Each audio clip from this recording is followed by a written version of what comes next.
action. Salut toutes et tous, j'espère que vous allez bien. Si c'est l'instant, aujourd'hui on se retrouve dans une toute nouvelle vidéo. Et dans cette vidéo, je voulais vous parler un peu sur le Redmi 8A. Comme vous voyez ici, après 5 mois d'utilisation, la vidéo est divisée en deux parties. La première partie, je vais vous parler un peu sur les caractéristiques de ce smartphone. Et la deuxième partie, je vais vous donner mon avis après cette durée d'utilisation. Avant de commencer la vidéo, je voulais vous dire que cette vidéo n'est pas du tout sponsorisée. Et je voulais vous dire aussi que sur Redmi, presque tous les Redmi, ils ont des options et des astuces cachées. Vous pouvez pas les trouver facilement. Je vais vous faire une vidéo spécialement sur ça, alors restez branchés sur la chaîne pour les recevoir prochainement et c'est parti. Pour l'écran, il est de 6,2 pouces d'une définition 1520 x 720 pixels avec une fréquence d'affichage LCD avec la fréquence 60 images par seconde et bien sûr avec la petite notch goutte d'eau. Et voici le dernier clip que j'ai filmé et bien sûr si vous voulez le voir je vais vous mettre le lien dans la description. Pour la RAM, celui que j'ai ici, il est 2 Go et 32 Go de la mémoire. Il y a aussi le 332, le 464. Vous pouvez ajouter une carte SD jusqu'à 512 Go. Le processeur, c'est un Snapdragon 439 Qualcomm octa-core avec une fréquence maximale jusqu'à 2 GHz. Pour le système d'exploitation, il est Android bien sûr avec la version 9.0. Et ce que j'adore dans ce Redmi, c'est qu'on a des mises à jour de temps en temps, des mises à jour du système, contrairement aux autres marques de smartphones. À part si vous avez un smartphone de haute gamme.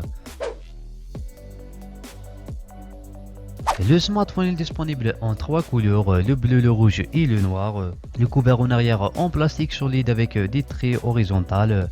Du côté gauche, vous pouvez trouver l'emplacement de 4 SIM, de 4 SIM nano et une carte SD en même temps. Vraiment, c'est très difficile de trouver un smartphone qui peut avoir 2 cartes SIM en même temps avec une carte SD. Du côté droite, vous avez le bouton on-off et les deux boutons de volume. En bas du smartphone, vous avez la baffe, le haut-parleur, la prise de chargeur Type-C, le microphone et la prise jack des écouteurs. Vous allez me poser la question, Yassine, il est où le détecteur d'empreinte? Et ben je vais vous répondre que n'a pas. Ce smartphone, vous pouvez l'utiliser seulement avec le système de verrouillage traditionnel.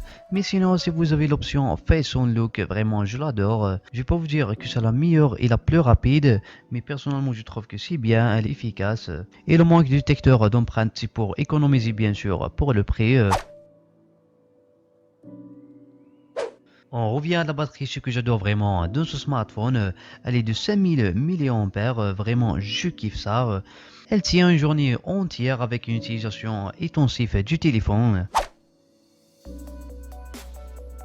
Pour le côté gaming, je n'ai pas testé vraiment le smartphone, j'ai juste testé le jeu Free Fire et quelques petits jeux comme ça.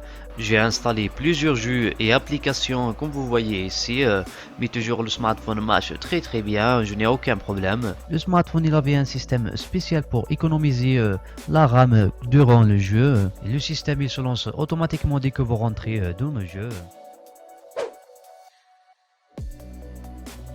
On revient à l'appareil photo, celle de derrière elle est de 12 mégapixels avec une ouverture 1.8 et avec un seul capture. Vous pouvez me dire elle est tellement nulle, et ben je vais vous prouver le contraire. À la fin de la vidéo je vais vous mettre des photos que j'ai prises avec ce smartphone et des vidéos bien sûr pour voir la qualité.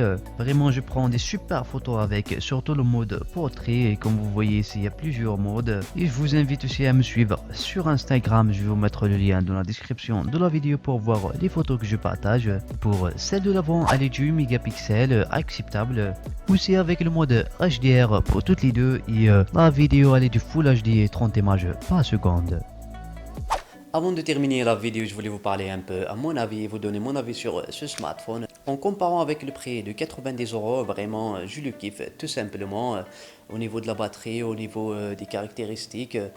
Le seul problème que j'ai eu avec ce smartphone, c'est la mémoire. Personnellement, j'ai une carte SD de 8 Go avec le 32. Vraiment, ça ne me suffit pas. Peut-être il y en a des personnes qui sera suffisant avec le 32 seulement.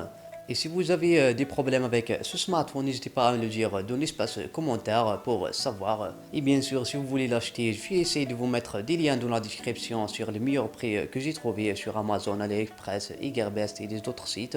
Et c'était juste ça pour notre vidéo d'aujourd'hui et j'espère que cette vidéo vous a plu. Et si c'est le cas, n'hésitez pas de lâcher un petit pouce bleu et de s'abonner à la chaîne et d'activer la petite cloche pour recevoir toutes les nouveautés. On se retrouve dans la prochaine vidéo et je vous laisse avec les photos et salut!